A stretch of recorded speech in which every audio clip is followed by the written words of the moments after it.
오늘은 여호수아 5장 말씀 같이 살펴보도록 하겠습니다.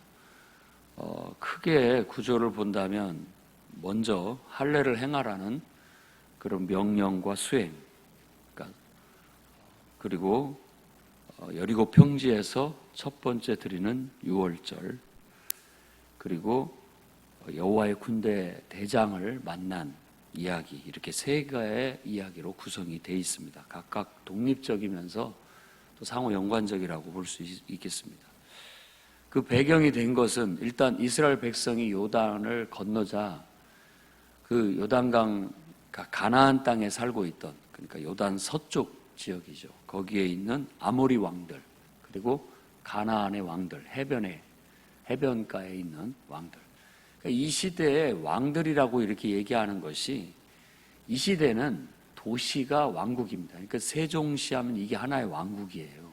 대전시 하면 하나의 왕국이고, 그러니까 지금 이 가나안 땅이라고 한다면 우리나라 강원도만한 땅이에요. 강원도만한. 근데 거기에 도시가 다 하나의 왕국 같이 하나의 성으로 이루어진 도시 왕국이라고 할 수 있습니다. 그런 모든 왕들이 다 그 소식을 듣고 마음이 돋고 정신을 잃었다라는 건 이제 크게 낙담하고 두려움에 떨게 됐다라는 그런 반응을 보인다는 겁니다. 벌써 어떻게 보면 하나님을 믿는 사람들이 세상을 보고 두려워하는 마음도 있을 수 있지만, 그거보다도 세상 사람들이 어떻게 보면 원수 마귀가 훨씬 우리를 보고 더 두려워한다는 거예요. 우리가 마귀 때문에 두려워하는 것보다도 사실은 우리가 하나님을 믿게 되면 마귀는 더 사시나무 떨듯이 떨게 된다라는 걸 이런 말씀을 통해서 우리가 깨달아야 되겠습니다. 그래서 눈에 보이는 것, 귀에 들리는 것만 보지 마시고 우리는 그 이면을 볼 수 있어야 됩니다. 하나님의 눈으로 정말 영적인 어떤 걸 볼 수 있어야 되고, 하나님의 주시는 그 귀로 하나님의 소리를 들을 수 있어야 되는데, 그러면 오히려 벌써 하나님께서 다 약을 쳐 주셔가지고 이미 다 기가 죽게 만들었구나 라고 생각하고, 우리는 가서 그냥 주워 담으면 된다, 이런 마음으로, 주워 담으면 된다라는 그런 마음으로 이런 묘사들이 되어져 있다는 걸 알아야 됩니다. 그래서 오늘날 성도들도 똑같아요. 우리가 하나님을 믿고 섬기는 데 있어서 하나님 믿는 사람이 소수고, 또 우리가 어떻게 그런 일을 다 해낼까라고 생각할 필요가 없습니다. 하나님이 하시는 거고 우리는 그 뒤를 따라갈 뿐입니다. 늘 하나님이 하시는 거고 우리는 그 뒤를 따라서 그 다음 하나님께서 우리에게 명하신 일들만 우리가 할 수 있는 만큼만 하면 되는 겁니다. 이미 원수 마귀 사탄은, 그리고 세상은 이미 하나님의 소식을 듣고 하나님이 역사하신다는 그런 이야기를 전해 듣고 이미 그들은 두려움에 싸울 마음조차 다 낙담해서 용기를 잃어버리고 있다는 걸 깨닫기를 바랍니다. 그런 상황 속에서 2절에서 9절까지 첫 번째 이야기가 할례를 행하라는 명령을 하나님께서 드립니다. 이건 전술적으로 보면 말도 안 되는 일이죠. 지금 전쟁터 앞에서, 전시 앞에 할례를 행한다는 건 옛날 야곱의 아들 레위와 시므온이 디나 사건으로 인해서 세겜의 족속들과 문제가 생겼을 때 결혼을 시키려면 할례 전부 다 받아라, 남자들은 하고, 이 둘이 레위와 시므온이 앞장서 가지고 다 죽여버렸잖아요. 그 상황에, 그런 상황이 될 수도 있는 그런 위험천만한 일이었지만, 이미 전의를 상실하고 낙담하고 완전히 그 성문을 틀어 잠그고 기어 들어간 이 가나안 왕들 앞에서는 오히려 당당하게 이와 같은 일을 할 수 있었다는 겁니다. 그것 또한 믿음의 당당함을 보여주는 것이라고 볼 수 있겠습니다. 그런 속에서 여호수아는 하나님의 말씀을 듣고 아무 반론 없이 할례를 행합니다. 왜 그러냐고 그 이유를 설명하고 있는데, 그것은 광야에서 난 자들이 광야 40년 동안 그 믿음이 없어 헤매게 될 때 거기에서 태어난 자들은 할례를 받지 못했다라고 말합니다. 그래서 그들이 요단을 건너 이제 약속의 땅에 들어왔는데 할례를 받지 않는다는 것은 문제다, 맞지 않다라고 그렇게 보았기 때문에 할례를 그 상황에서 주게 된 겁니다. 불순종했던 광야 세대들을 정결케 하는 것이고, 또 애굽의 수치를 다 떠나가게 하는 그런 의미를 담아 할례를 받게 했던 겁니다. 이 떠나가게 하였다라는 단어가 갈랄입니다. 갈랄. 그런데 그렇게 떠나가게 하였다라고 하면서 그래서 그곳 이름을 길갈이라고 했다. 갈랄이나 길갈이 거의 발음이 비슷합니다. 철자도 비슷하고. 그래서 이런 걸 언어 유희라고 하죠. 우리 요즘 말로 한다면 아재 개그. 같은 비슷한 단어나 발음을 가지고 그 의미를 이렇게 바꿔서 얘기하는 것을 말하는 겁니다. 그래서 이 길갈이라는 지명이 원래부터 있었는지 모르지만 이 일 때문에 길갈이라는 이름이 붙여졌는지, 아니면 원래부터 길갈이었다고 하더라도 그 의미를 이제는 신앙 안에서 다시 그 의미를 부여하고 있는 거예요. 그런 이름을 부여함으로써.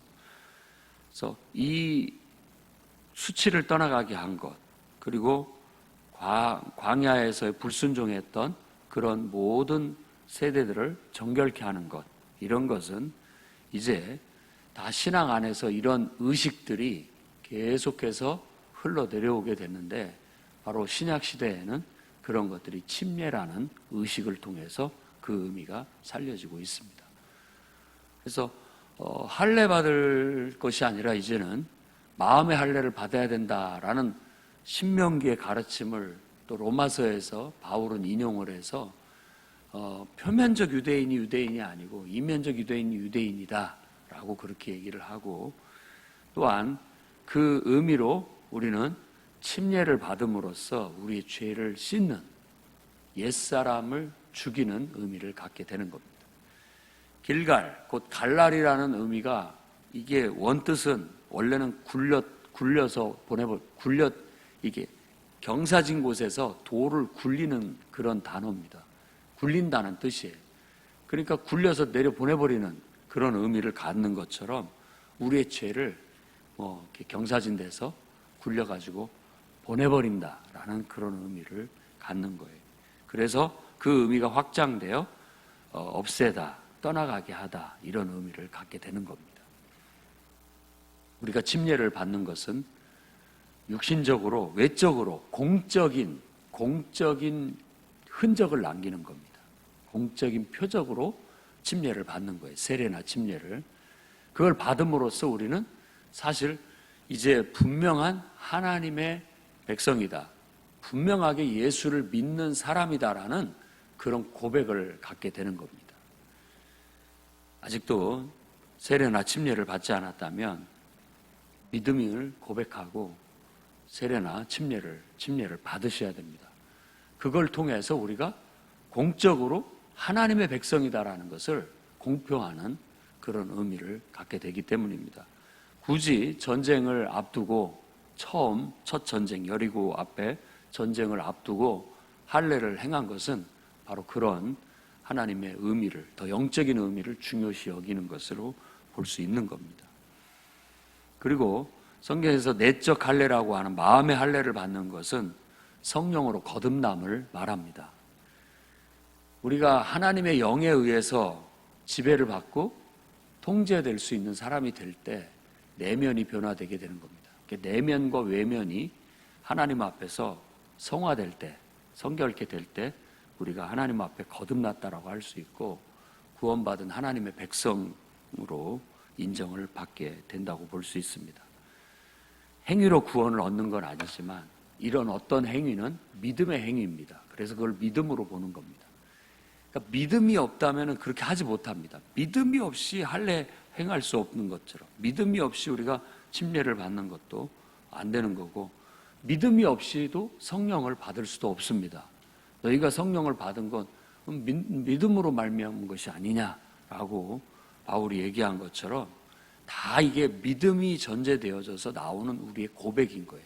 믿음의 고백으로 우리가 할례를 받는 것처럼 믿음의 고백으로 침례도 받고 믿음의 고백으로 하나님께서 우리에게 성령을 선물로 주시기도 한다는 겁니다. 그래서 오늘날 교회를 출석을 하게 되면 반드시 예수 그리스도에 대해서 배워야 되고 그분의 죽음과 부활, 죽음과 장사 지냄과 부활을 이해하고 그분과 연합이 돼서 그분 안에서 죽는다는 의미로 우리가 회개하고 그분과 함께 무덤에 묻힌다는 의미로 침례를 받고 그분과 함께 새로운 영혼으로 태어난다는 의미에서 성령 체험을 하도록 하는 것이 바람직합니다. 그게 사도행전에 복음을 전하면서 받아들이는 사람들의 반응으로 그런 도식이 이렇게 나타나 있어요. 복음이 전해지면 세례를 받거나 침례를 받았고 복음이 전해지면 성령이 임하는 그런 일들이 있었던 것이죠. 그렇게 됐을 때 한 사람이 자율적으로, 독자적으로, 자율적으로 하나님의 인도함을 받고 살아가는 주체적인 신자가 되는 겁니다. 교회가 소극적으로 나아가게 되면 그냥 출석하면 그런가 보다 이렇게 두고 볼 수 있겠지만 좀 더 적극적으로 교육과 훈련을 통해서 그 영혼을 예수 그리스도를 가르치고 복음을 전해서 복음을 받아들이면 회개하게 하고 침례를 받게 해서 죄를 씻게 하고 그리고 성령을 받아 성령의 인도하심을 따라 살아가는 거룩한 성도를 만들어내야 됩니다. 그것이 우리의 사명입니다. 교회의 사명이에요. 그래서 복음을 전해서 그 사람을 성령으로 거듭난, 물과 성령으로 거듭난 새 사람을 만드는 것이 우리의 사명이고 그 새 사람이 된 거듭난 사람이 늘 예배를 통해서 하나님의 임재 안에 거하고 그 임재 속에서 인도함을 받아 살아가게 하는 것이 우리의 사명이라는 거 잊어서는 안 되겠습니다. 여러분들이 교회 안에 지도자가 되거든 반드시 하나님께서 보내주신 영혼들을 그냥 지켜만 보지 마시고 적극적으로 예수를 전하고 복음을 전해 그 영혼을 거듭나게 이끌어 줄 수 있는 지도자들이 될 수 있기를 바랍니다. 그 다음에 10절에서 12절에 첫 달 14일, 그러니까 이 첫 달로 삼았다라는 그 달이 출애굽을 한 달입니다. 출애굽을 니산월이라고도 하는데 우리나라로 한다면 3, 4월에 요즘으로 말하자면 지금 우리가 쓰고 있는 그레고리력에 의하면 3, 4월에 해당되는 거죠. 봄이. 그 나라는 그 가을에 파종을 하고 보리 추수할 때, 그러니까 봄에서부터 이제 그 추수를 시작하는 거예요. 그래서 이게 지금 요단강을 도하할 때가 범람기라고 하는 게 바로 그때를 말하는 겁니다. 추수 때를 얘기하는 거예요. 그때 여리고 평지에서 유월절을 지켰어요. 이 유월절은 알다시피 출애굽을 하는 그날의 의미를 담은, 그러면서 무교병을 일주일 동안 먹는 절기를 말하는 겁니다. 유월절 다음 날부터 그 땅의 소산물로 무교병과 볶은 곡식을 먹었고, 그러자 드디어 하나님께서 매일 공급해 주셨던 만나가 그쳤다라고 말합니다. 그때부터, 그 해부터 가나안 땅의 소출을 먹은 거예요. 이미 요단강 동편은 이미 두 왕을 정복했죠. 그곳에서 정복하면 가만히 있고 양만 치고 있는 것이 아니라 그곳에 파종을 하고 그곳에서 아마 분명히 소출이 있었을 겁니다. 그것을 먹게 되었다고 말하고 있고, 그것이 시작으로 이제 가나안 땅에 정착하여 그 땅의 토지의 소산을 먹게 하셨다라는 거예요. 자, 이렇게 유월절이라는 것은 어떤 의미에서 우리가 드리는 예배를 말합니다. 앞에 것은 회개와 어떤 성결, 정화된 것을 얘기했다면 할례가, 이제는 10절에서 12절은 예배를 통한 하나님의 공급받음을 말하는 겁니다. 그 의미를 담아서 얘기를 하고 있어요. 우리가 하나님 앞에 구원받고 이제 살아가게 될 때 그 구원의 기쁨과 감격 속에서 하나님을 예배하고 섬기게 되는 겁니다. 유월절 지키듯이 예배를 지켜요. 그러면 그때부터 하나님께서는 우리에게 공급해 주셔서 그 땅에서의 소출을 먹게 하신다라는 거예요. 그 땅의 소출이라는 것은 만나하고는 비교할 수 없는 풍성한 소출, 공급을 말하는 겁니다.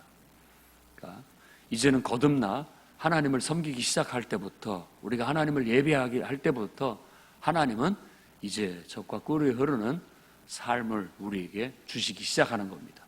그러니까 예수 믿는 것을 우리가 복되다라고 얘기하는 것이, 예수를 믿으면 하나님이 약속하신 그대로 그분의 은혜 안에 그분의 공급을 우리가 끊임없이 받으며 살아갈 수 있게 된다라는 거예요. 예수는 내가 믿는다라고 말하는 것이 아니라, 예수님을 우리가 믿는다는 것은 예수님을 살아낸다는 뜻입니다. 내 안에 예수님을 통해서 내가 사는 거예요. 그로 말미암아서 우리는 하나님이 약속하신 풍성한 공급을 받게 되고 하나님과 동행하고 하나님의 역사를 이루어가는 삶을 살게 되는 거예요. 예수 믿는 믿음 안에서 여러분의 인생이 정말 복되기를 바랍니다. 살아있는 믿음을 가지십시오. 하나님의 공급과 하나님의 인도와 하나님의 돌봄과 하나님의 모든 좋은 것들을 다 누릴 수 있기를 바랍니다. 그러려고 우리가 예수 믿은 겁니다. 그러니 예수 믿는 것이 그저 모양만이 아니라 실질적인 능력이 되어서 여러분의 삶의 간증이 될 수 있기를 바랍니다. 홍해가 갈라지는 것도 경험하시고 만나가 내리는 것도 경험하시고 또 싸워서 이기는 것도 경험하시고 많은 정말 하나님의 은혜와 능력들을 경험하면서 나아가십시오. 기도하고 응답받고 또 하나님 말씀대로 순종하여 승리하고 어떤 하나님의 살아계심을 날마다 경험하며 살아가십시오. 그것이 예배를 통하여 문이 열린다는 거 꼭 기억하시고, 온전한 예배, 참된 예배, 진정한 예배, 살아있는 예배, 하나님의 임재가 있는 예배를 통해서 그런 은혜의 문을 통과해 그 모든 것들을 누릴 수 있기를 바랍니다. 13절에서 15절에 이와 같은 이야기를 하고, 어떻게 보면 회개했고 깨끗하게 되었고 그 깨끗한 상태에서 유월절을 지키며 예배를 드렸더니 하나님께서 은혜를 풍성히 공급하셔서 소출을 먹게 하셨고, 그 다음에 이제 여호수아가 여호와의 군대 대장을 만나게 됩니다. 이게 바로 하나님의 저는 응답이라고 믿습니다. 우리가 하나님 앞에 예배를 드리거나 기도를 드리게 되면 꼭 응답이라는 게 주어집니다. 생각지 않게 갑자기 여호수아가 여리고 가까이 이르렀을 때 눈을 들어보니까 한 칼을 빼고 든 그 칼을 들고 있는, 뺀 칼을 들고 있는 한 사람을 보게 돼요. 그래서 갑자기 놀라가지고 우리 편입니까? 적입니까? 라고 물은 거예요. 싸우려고 같이 이런 태도를 갖게 되는 경계태세를. 그랬을 때 그의 답변은 놀랍게도 여호와의 군대 대장이다 나는. 그렇게 얘기하자 그 앞에 엎드려 절을 했다. 이 엎드려 절을 했다라는 말을 한자로 우리가 경배라고 하는 겁니다. 경배. 오늘날에는 우리가 엎드려서 실질적으로 절을 하진 않지만 우리는 경배한다고 하죠. 그 말은 마음으로 하나님 앞에 엎드려 절한다는 의미를 갖기 때문에 그렇습니다. 이미 우리는 마음으로 하나님 앞에, 내 마음속의 상상은 하나님 앞에 엎드려 절하듯 하나님을 찬양하고 높이고 있는 거죠. 그런 마음으로 경배를 하는 거죠.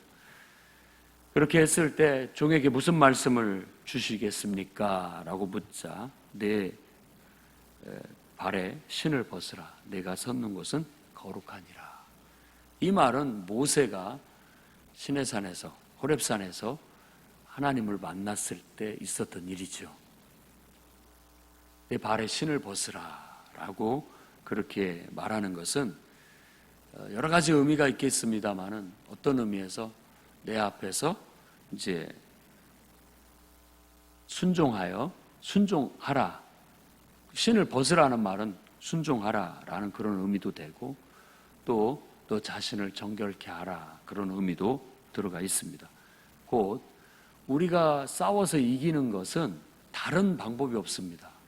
다른 방법이 아니라 그저 하나님 앞에 순종하고 내 자신을 하나님 앞에 정결케 하고 거룩하게 하는 것. 그것이 세상과 원수 마귀와의 싸움에서 승리하는 비결이라는 걸 가르쳐주고 있는 거예요. 모든 하나님에게 쓰임받은 종들이 이와 같이 자신의 신을 벗고 또 하나님 앞에 순종하며 나아갔을 때 하나님의 큰 능력을 경험하고 역사가 일어났던 것처럼 오늘 우리에게 필요한 것이 있다면 탁월한 능력, 어떤 이런 것보다도 솔로몬이 돈을 구하거나 명예를 구하거나 어떤 세속적인 어떤 것들을 구하는 것이 아니라 이 백성을 다스릴 수 있는 지혜를 구했던 것처럼 우리가 하나님 앞에서 나아갈 땐 탁월한 우리가 어떤 이런 것을 보다도 기본적인 것, 하나님 앞에 우리의 부정한 것들을 벗겨내고 정말 우리를 거룩하게 하고 내가 벗어야 할 신이 있다면 하나님 앞에 신을 벗고 하나님 앞에 구별하여 내 자신을 드리고 헌신하고 또 순종함으로 나아가는 것이라는 겁니다. 그것만 있으면 나머지 것들은 따라오게 되는 거예요. 우리가 그것은 제대로 하지 않고 자꾸만 외부적인 실질적인 필요만을 집착하고 그것만 달라고 한다면 사실 그걸 얻는 것도 우리에겐 복이라 할 수가 없습니다. 오히려 그 기본적인 것들이 되어지지 않는 상태에서 어떤 세속적인 축복을 받았다. 그것이 오히려 우리에게 올무가 될 수 있고 그것이 우리에게 해가 될 수 있는 거예요. 그러나 근본적으로 하나님과의 관계가 가깝고 하나님 앞에 온전한 순종과 바른 태도가 되어져 있다면 나머지 것들은 다 따라오는 거예요. 먼저 그 나라와 그 의를 구하라. 그러면 이 모든 것을 너희에게 더하시리라. 이 원칙을 우리가 지켜 나가야 되겠습니다. 예수 그리스도의 복음은 어떤 가르침보다도 그것을 더 중요시 여기는 겁니다. 예수님 안에서 예수님처럼 하나님과 우리가 친밀하고 하나가 되어 그 정신을 가지고 살아가게 된다면 모든 것들이 나를 통하여 하나님의 역사가 일어나고 모든 좋은 것들이 자석처럼 내게 끌려져 오게 되는 거예요. 그런 믿음의 능력들을 오늘도 여러분과 제가 경험하며 나아갈 수 있기를 바랍니다. 예배하고 순종할 준비가 되었다면 이제부터는 하나님의 능력이 우리 삶을 통해 나타나고 하나님의 보호하심과 인도하심과 승리를 경험하게 될 것입니다. 기도하겠습니다.